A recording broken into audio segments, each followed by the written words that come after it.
You're listening to HowStreet.com radio, available online at TalkDigitalNetwork.com. Welcome to HowStreet.com radio, the online source for market opinions. Here is Jim Goddard. My guest is Gerald Celente. He's the publisher of the Trends Journal. You can find him online at trendsjournal.com. He's speaking to us from historic Kingston, New York. Welcome to the show, Gerald. Hey, thanks for having me on, Jim. Gerald, have you heard anything about the Canadian election, and do you have any reaction to the election of who is relatively young, 42-year-old Prime Minister Justin Trudeau? Yeah, well, here's our take on it. We see him as another Obama, in that they make these big, lofty promises, and then they really don't follow through on a lot of them. And for example, the latest being, with Syria and pulling out the planes. But there's been no timetable.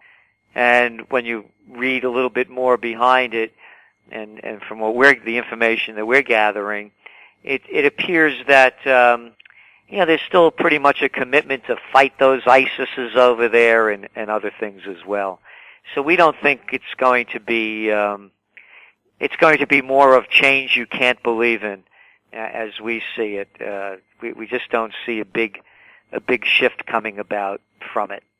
And again, from by their deeds you shall know them, and we don't think there are going to be a lot of worthy deeds coming from all of this. A lot of Canadians are waiting for him to follow up on his promise to legalize marijuana, but we've also heard there's a lot of roadblocks if you're going to go and do that. Yeah, and that could be that's something that's attainable, even though there are roadblocks. But let's look at the Liberal government's track record. During their last 12-year term, the Liberals, they put through some of the biggest social spending cuts in Canadian history, and they were also they had a leading role in that war in Yugoslavia and Afghanistan. Just to put this into perspective. And so we really don't see, they have some pretty right-wing policies under the the mantle of being a liberal party. Bill C-51, which has a lot of provisions that take away basic rights for people in Canada, do you think that he'll be effective in modifying that to make it an effective tool against terrorism, yet look after personal rights? These things are never effective tools against anything. What have they ever accomplished? You look at all the NSA spying on the United States. They can't come down with anything of substance. So, it's just more things to rob people of their rights. And, again, going back to Trudeau, he's vowed to increase the number of Canadian special forces deployed to Iraq. To train the so-called troops to combat ISIS. So again, they make noise over these things, and but they really don't follow through on them. These laws shouldn't even be there in the first place. And again, you look at the United States. They make a big deal. For example, the FBI caught these newlyweds in Mississippi or Alabama or somewhere. That were going to go to Syria and join ISIS. So what? So what? Two kids going to go. How many? Where's America have 1.5 million people in the military? Two people going to go. This is fear and hysteria. So no, I don't think you're going to see much change. I really don't. And again, what's his track record other than being born on third base and thought he hit a triple? It's where he grew. It's his family. No, what are his accomplishments? From what I see, I don't see anything. Well, of course. And if there are, please let me know. Well, I'm just telling you from my, the limited, from what I get as an American looking at the Canadian and other media. So I don't know what his great accomplishments have been. So far, nothing. But of course, he hasn't been in office all that long, even as the leader of what was the third place party in Canada. It was a tremendous comeback for the Liberals, but I recall one of the reasons they were voted out of power was corruption. Well, that's what I'm saying. Well, look at what I just, mentioned to you. Look at their past track record. So liberal. I mean, that's like calling, the Bloods and the Crips the Democrats and the Republicans. It's really the same thing. Liberal. They use these words. They don't mean anything. So, liberals, their own financial plans call for saving, $6 billion per year, by the end of their fourth year in government. So we'll see how, liberal they are. And again, Trudeau, he also pledged to strengthen Ottawa's relationship with Washington and to hike military spending, from what I'm reading, so to better equip the Canadian Armed Forces. Right, and you know what it's like when the big boys buy big toys, they like to use them. That's right. Look at Saudi Arabia, one of the biggest purchasers of arms in the world, and they're slaughtering Yemenis. It's not even making the news. Over 5,000 dead already, about 30,000 wounded, millions homeless in the poorest country in the Middle East, and they've done nothing to anybody. Clearly against international law, going into another country and bombing it, and because they want to put back the dictator that the people threw out. Okay, I understand. Makes perfect sense to me. We got to put back that dictator, but Assad has to go. Gaddafi has to go. So anyway, there's psychopaths and sociopaths running a government near you.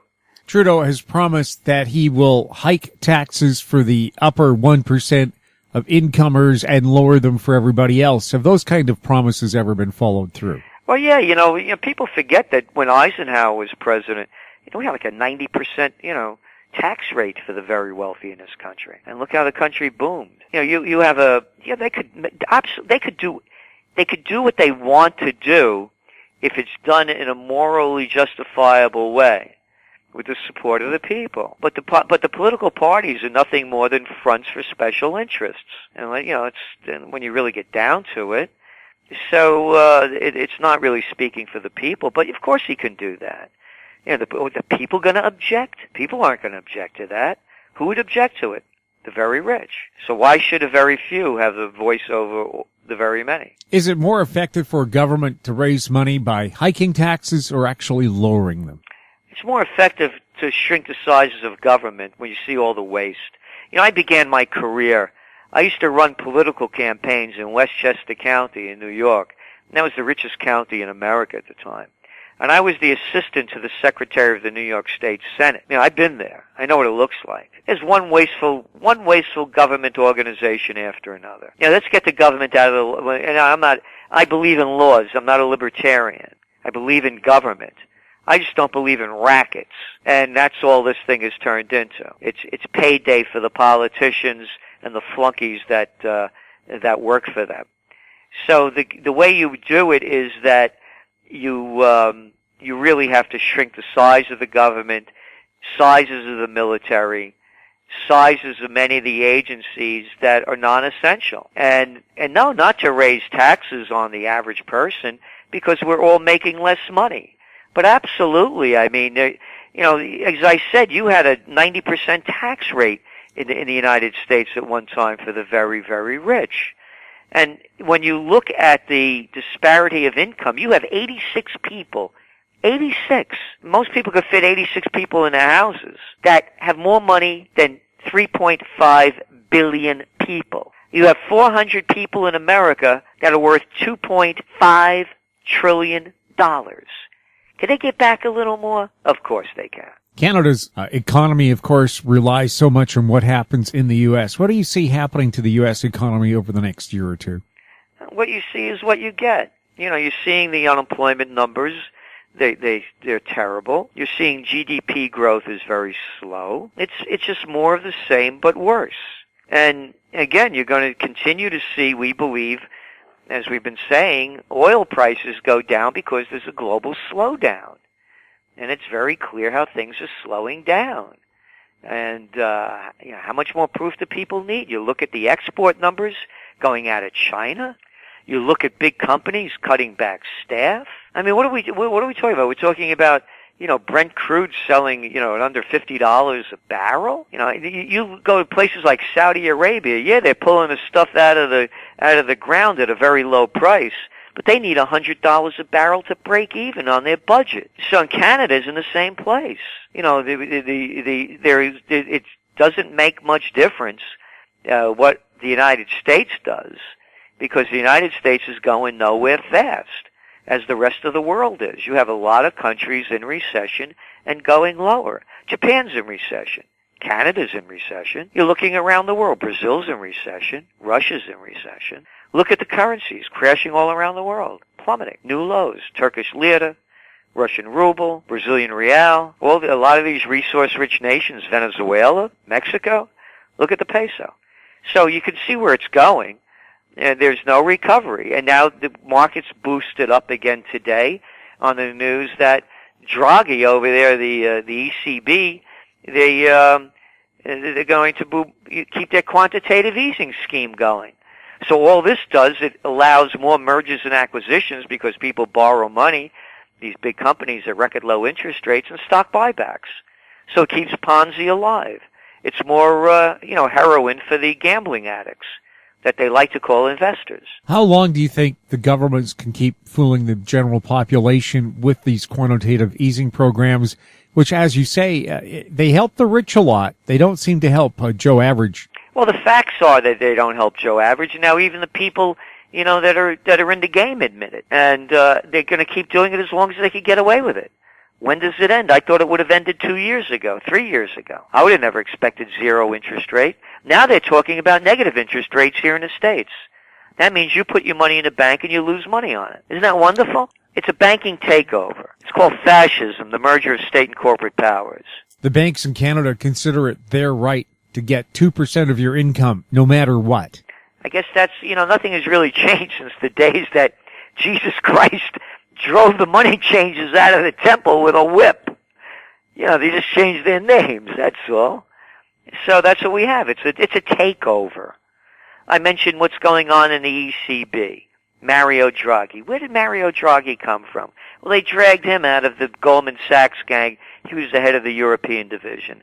Who's the guy over there that used to have in Canada? Carney? Now He's over in the Bank of England. Carney, the perfect name. Carney, that's slang for carnival man, a carney. He's the head of the Bank of England. Where did he come from? Goldman Sachs. Who was the guy in the States over here that helped deregulate the Glass-Steagall Act that prevented the banks to become, quote, investment banks? I think his name is Bill Clinton. Well, it was under Bill Clinton, but Robert Rubin was the Treasury Secretary, and he was from Goldman Sachs. Who was the guy that gave us too big to fail under Bush? That was Henry Paulson. What does he do? I think he took over from Boris Karloff and is playing in Frankenstein movies now. Yeah, him. Where was he from? Well, he too was the CEO of Goldman Sachs. Who was the guy, MF Global, that robbed my money and others that had it in segregated accounts? Who was the chairman of it? Who was it? Well, John the Slime Corzine. Where was he from? Goldman Sachs. And who was the little clown, the little man, the little disgusting human being that called themselves the head of the Commodities Future Trading Commission? Gary Gensler. A little nothing of a man. Didn't give Goldman Sachs any fines. John Corzine. Why not? Oh, he worked for John Corzine under Goldman Sachs, and he's the head of the Commodities Future Trading Commission. People better grow up. It's not a revolving door. They own the government. They've turned the world into Slavelandia of multinationals. That's all it is. The facts are there. If anybody wants to dispute them, let me know. Do you see any hope for the Japanese economy? None. They're going through another round of Abenomics. We'll know at the end of the month. They're in a recession. You saw their export numbers come out earlier this week. They were down. Trade to China down 3.5%, and the economy's in a recession, despite trillions of yen pumped into the system to pump it up. Oh, here's the other big lie. They keep talking about this whole fraudulent scheme of how we have to get inflation up to at least 2%. Who made this up? Inflation's good? Oh, yeah. Inflation's great. You have to pay more as you make less. It's a deflationary cycle because there's too much product on the market and too few people have all the money and the rest of the people don't have the money to buy things. So they're making up this whole lie about deflation. In the 50s, when apparently things were good, deflation was a fact of life, wasn't it?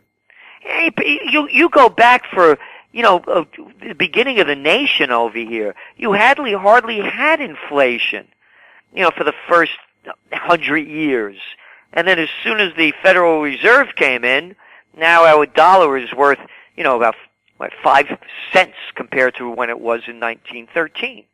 So yeah, who wants inflation? And that whole 2% inflation thing came, by the way, under the agreement when they formed the Euro group, that a country wasn't supposed to exceed 2% inflation because inflation was running rampant. It wasn't that you had to meet that number if it went below it. They're making this stuff up. And I'm not making this up. This is the truth. You go back and you read when they started making this BS deflation issue that we have to get inflation up. You know what the reasoning was? They would say, well, if the folks out there know that things are going to get cheaper, well, they'll hold off buying things, and because knowing the prices are going to go down. So we got to get them to spur the economy. Yet people are holding off buying things because they think prices are going to go lower. They're holding off buying things because they got no money. But they actually, you go back to the Financial Times, anybody, they wrote about this over and over and over and over again. Now they're not writing it because it really sounds stupid to anybody that thinks they have a brain. What do you think of the idea of negative interest rates, charging you for putting money in a bank? I think it's great when you're a bankster. It's bankism. It's great if you're a thief. And again, nothing has really changed since the days that Christ drove the money changers out of the temple. It has not changed. Only the names have changed. And the game has changed. But bankers are bankers. Whores are whores. Dogs don't make cats. It's what it is. And I don't mean all bankers. I mean the banking system, the way it's been destroyed under the governments run by the multinationals. Are you bullish on the U.S. dollar? The only reason I'm stronger on the dollar is because everything else is so weak. It's not a question of strength of the dollar. But again, the big story of this is that if interest rates go up, the dollar gets stronger, right? And that means that all these countries, these emerging markets that borrowed all this money when they were throwing those trillions in through quantitative easing, they borrowed that money in dollars, and they have to pay it back in dollars. And their currencies are getting crashed. So they're going to try to keep the value of the dollar low, not to sink these emerging markets. And that's why you're talking about negative interest rates, because they know what's going to happen. These countries cannot pay back this money. And if they have to pay, as their currencies decline and the dollar goes up, they have to pay back with more money that they don't have. And then you have these countries where the currencies are declining, inflation skyrocketing because it's costing everybody more money to buy things because their currency's been devalued. They're raising interest rates. Brilliant. Raise interest rates as your economy's going down, people are losing jobs, so now it's going to cost more money to borrow, and that makes their recession/depression even worse. So the only reason I'm bullish on the dollar is not bullish on the dollar. The only reason I believe in the strength of the dollar is because the other currencies are so weak, as are their economies. We'll have more with Gerald Celente right after the break. More and more people are looking to the internet for intelligent, riveting, and thought-provoking interviews. To advertise on the Goddard Report and TalkDigitalNetwork.com, call 604-699-8600, 604-699-8600. Welcome back. We're speaking with Gerald Celente. Is there any place in the world where you think they can overcome this general trend of downwards, lower currencies, race to the bottom? It seems to me they're obsessed with cutting currencies. Someday they're going to be worth nothing, aren't they? Well, again, of course they're not going to be worth anything as long as they keep pumping in all this cheap money. Everybody knows they're creating these bond and other bubbles. So it's going to crash at some point. I think there'll be a currency devaluation is what they'll do in the United States as well. And that's going to be the way of paying off the debt. So I think that currencies, that's why I'm still bullish on gold. And to me, it's a long-term play. It's, as I say, it's my golden years, which are getting closer and closer, by the way. But that's the way I look at it as. Why would I want to own Canadian dollars, U.S. dollars, Turkish lira, Brazilian real, Russian rubles, or euros, when you could see the problems of all these countries, and you have very you don't have very bright people running them. Matter of fact, the only person Of all the world leaders, the major world leaders, the only respect I have is for Vladimir Putin. You know, he called America out on Syria, and you know, who's America? Who's Canada to say Assad has to go? You know, Syria was one of the most prosperous nations in the Middle East. High education level. You see the people that are leaving there, the way they're dressed. I have two friends, matter of fact, they were doctors. They moved to Canada from Syria. And the United States and its Arab allies destroyed the place. So Putin, to me, is the only one that's making sense at this point. And he's really shifted the balance of power. You know, when they said that they were going to go into Syria, or the media, I'm reading, you know, from these intelligence experts, how outdated the Russian military was, and all of a sudden they're shooting these surface-to-air missiles from the Caspian Sea into Syria and hitting the targets. And the United States tries to come out that they were landing in Iran. And of course, Trump finds out it wasn't true. So what I'm saying is that I think there's going to be a solution in Syria. I think it's going to quiet it down. And if the Russians are so obsolete, how come in 3 weeks of bombing they've degraded ISIS 100 times more than the U.S. did with 1 year of bombing? I know. That's what I'm saying. As I say, you see these pictures. They're shooting these missiles from the Caspian Sea into Syria and hitting the pinpointing targets. These are the Russians, and people keep underestimating them. I think Napoleon learned a lesson from him, maybe. What they leave with, over 400,000 troops to go to Moscow, and they came back with 10,000. I think Hitler kind of learned a lesson too, didn't he? The largest military offensive in world history, and they were defeated. You don't beat the Russians, and people can't get that in their head. Leave them alone. Russia, I think it was Russia that said Assad had to go. No, Russia said Gaddafi has to go. No. I think it was Russia that said Saddam Hussein had weapons. No, I don't think. I mean, what the hypocrisy? The hypocrisy. What do you see ahead for commodities? I see them going lower. I see oil going lower. I think there's going to be alternatives that are going to start making fossil fuels more and more obsolete. There's too much production, not enough consumption. You're looking at a slowdown in China, and they consume some 40 to 50% of many raw materials. I think you're going to continue to see commodity prices low. On iron ore, look at iron ore. Iron ore is selling for what, about $52 a metric ton? Go back to its height of 2011, it was nearly $200 a metric ton. Who was buying it? China. Copper. China. So, as goes China, so go many of the emerging markets. So a lot of the emerging markets are going to continue to submerge along with their commodities. And by the way, that's going to also increase the migration trend, not the refugee trend. The refugee trend is from the United States and its coalition of the killing, destroying all these countries that I mentioned: Libya, Yemen, Afghanistan, Iraq, Syria. Those are the refugees escaping bombed-out countries. The migrants are leaving from Angola, Congo, Nigeria, Niger. They're going to start coming in from Venezuela, Chile, Bolivia, Mexico. All these countries that are resource rich, now seeing their commodity prices going way down. The governments are on the edge anyway. That's where you're going to see a huge migrant trend. And to put it into perspective, they say it took from 100,000 years ago to 1900. They say 100,000 years ago humans inhabited the planet. So for argument's sake, we'll say that. 100,000 years.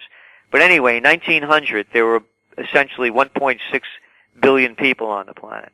1.6 billion. We now have 7.2 billion in a little over 100 years. Nobody's ever seen these numbers before. So when you're seeing these waves of people flooding over borders, it's going to be unstoppable. Will that be good for economies or a huge burden? No, it'll be terrible. Because what it does is you bring in, you get, you can't take care of the people you have in your own country. How are you going to keep taking care of more? And it's not like we're in a growth cycle. We're in a decline cycle. So, I mean, you go back to Germany, for example. Yeah, they were bringing in the Turkish people like crazy when they were building the economy. You think they want to bring in any more now? You're looking at slowdowns in Germany in exports and manufacturing. So, no, it's going to be, what countries what I believe they should do is self-sustaining economies. Making more of your own, from shirts to shoes to computers, rather than bringing in low-priced product. And that's the only way you really create jobs. And they're not doing that. So I believe like a country like America, 315 million people, we should be a self-sustaining economy. We don't need anything from Canada. We don't need anything from anybody. And by building your own infrastructure, be it industrial to transportation to housing, you keep you're shopping at the neighborhood store, so to speak, and you keep your neighborhood thriving. So I really believe in self-sustaining economies. Obviously, then you wouldn't be a fan of the TPP. Oh, I love the TPP. Oh, yeah? TPP. Yeah, it robs the people of more of our rights. It gives more power to the multinationals. And the commander-in-chief, Obama, who said there's going to be a transparent government, the guy's totally transparent. You can see he lies all the time. We the people aren't even allowed to read it. The only thing we know about it is from WikiLeaks. And it gives multinationals basically the rights over sovereign nations. And again, you look at it, the kind of countries, just the hypocrisy of it all. Vietnam, for example, they'll be able to really benefit from it. Countries like that. Vietnam. I'm of the age of the Vietnam War. Prime draft bait in those days. And those slimy people like Robert McNamara made rotten hell that promoted this war based on lies. The Gulf of Tonkin incident never happened. Never happened the way they said it did. And the proof is there. So now we couldn't trust those Vietnamese, right? You let those commies take over. They're going to be like falling dominoes before you know it. They're going to be right up there in the shores of California to Vancouver. There'll be commies floating in. We got to get rid of them. And now we're doing business with them. What hypocrisy. It's always about money. Not that we shouldn't be doing business with Vietnam. They've done nothing to anybody. I'm just saying, when you look at the wars, the death, the millions of lives ruined and destroyed, for what? To fill the sickness of the people in charge. And now, of course, those are the countries that are going to benefit from it. And it's going to hurt labor in countries where laborers get paid. Because you look at Nike, all these companies, they're running into Vietnam because of the low wages and the young people that they could exploit. Some people are saying the U.S. markets are about to crash. Others are saying the market's going to double. What side are you on? I believed it was going to crash. And, but again, if they keep pumping more money into it, I'll be wrong again. And as long as they keep pumping money into it, they're going to keep it alive. It's as simple as that. How long can the bond market bubble continue? This thing should have ended a long time ago. If you keep giving a gambler free money to go gamble, is he going to stop? And that's all they're doing. They're giving free money to gamble. Borrow for nothing. Gold and silver, better bets than paper cash? I don't give financial advice, but for me, I'm bullish on bullion. And probably bury it in the garden so the government can't get their hands on it? Yeah, you better have it in your own possession because they're going to try to take it away from you. They've done it before. Why wouldn't they do it again? Will water be finally treated as a commodity around the world? You know that bottled water sales are now next year on track to be above bottled soda in sales? So at some time, yes, I believe it will be, but I don't see it in the near future. But again, if there's a very quick shift in climate, yeah, you could see it happen. Some industrialists have said water is not a human right. Yeah, I know. But again, some industrialists and some politicians say that we should go kill people in other places. Why would anybody listen to these sociopaths? Who are they to say what it is? Is the new social media a way to keep control on these people, or are we deluding ourselves? No, it is. It is definitely a way. Because the mainstream media is owned by so few, and it's the only alternative voice out there. In the United States, for example, thanks to Bill Clinton and the deregulation of the Federal Communications Act, one time a newspaper, for example, wasn't allowed to own a radio or TV station in the same market. To that effect. Not exactly that, but that kind of thing. And then they deregulated it. And now you have 6 companies controlling 90% of the media. And now you see these debates they have on TV. They're brought to you by corporations. CNN, ABC, NBC, Fox. Oh, they're networks. They're corporations.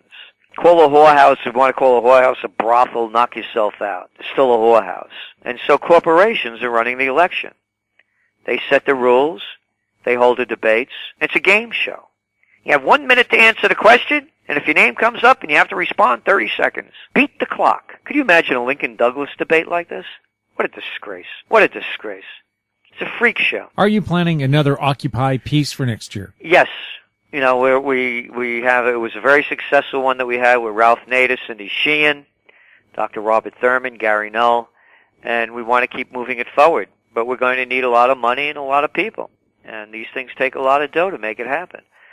And if we don't have peace, you can see where they're going to lead us, to more war. So it's up to the people to make it happen. We're doing everything we can. The website's occupypeace.us, occupypeace.us.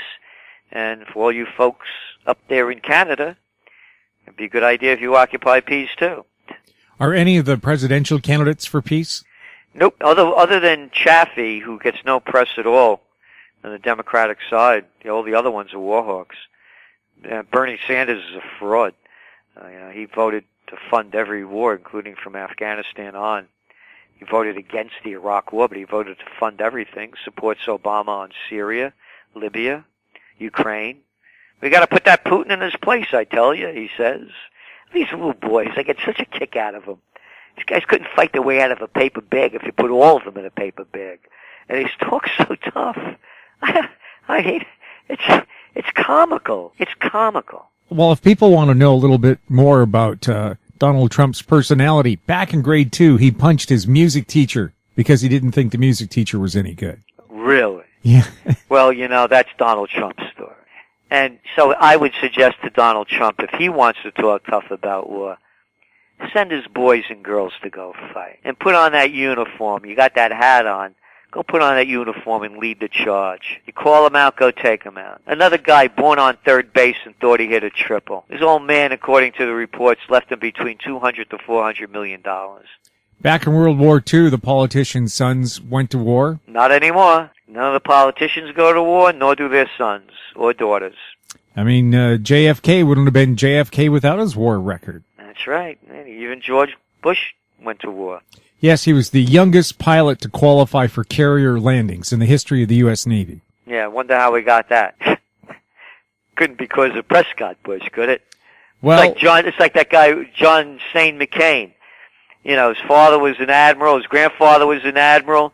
That guy wiped out so many times he should have been canned. I think he graduated at the bottom of the class in Annapolis. So again, these guys, they're all given a ride in, and then they pump it up for what it's worth. Playboy magazine will no longer show photos of naked women. Is this a trend? Nah, they're not selling magazines, so they need to go in a different direction.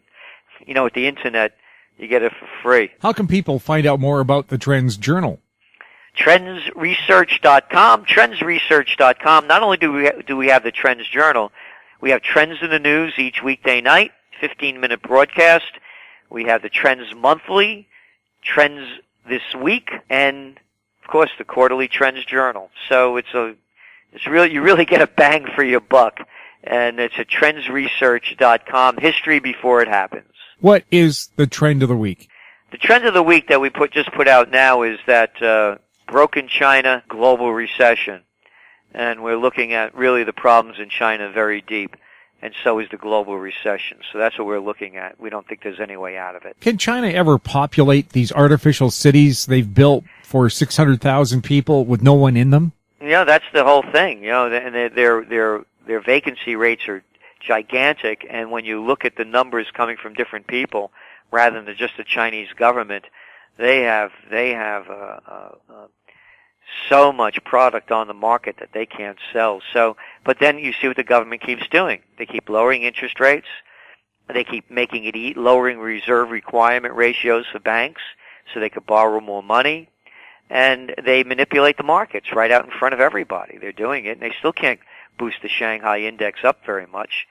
So, but they're going to keep pumping it as much as they can. Yes, I remember their finance minister saying very proudly, we calculate our GDP differently than everybody else. That's right. And the numbers came out, last week or this week, and what was it, 6.8 or 6.9.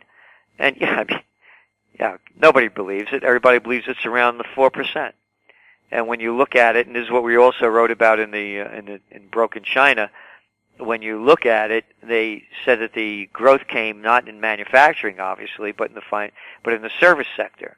And they mentioned the financial sector. Well, the financial sector has been in a slump since the markets began to crash in mid-June, and the financial sector did show a lot of the growth in the first half of the year when the market was booming. So how could they have a rise in GDP when the markets are going down so low? So the numbers are more than questionable. Most people think they're just, they're fake. Gerald, thanks again for being with us. Thank you, Jim. My guest has been Gerald Celente, publisher of the Trends Journal. You're listening to HowStreet.com radio. Find us on Twitter at Talk Digital Net. Our popular YouTube channel is Talk Digital Network. Comments about the show can be sent to info@HowStreet.com. I'm Jim Goddard. Comments made on HowStreet.com radio are an expression of opinion only and should not be construed in any matter whatsoever as recommendations to buy or sell any financial instrument at any time. Available online at TalkDigitalNetwork.com. HowStreet.com radio is a production of HowStreet Media Incorporated.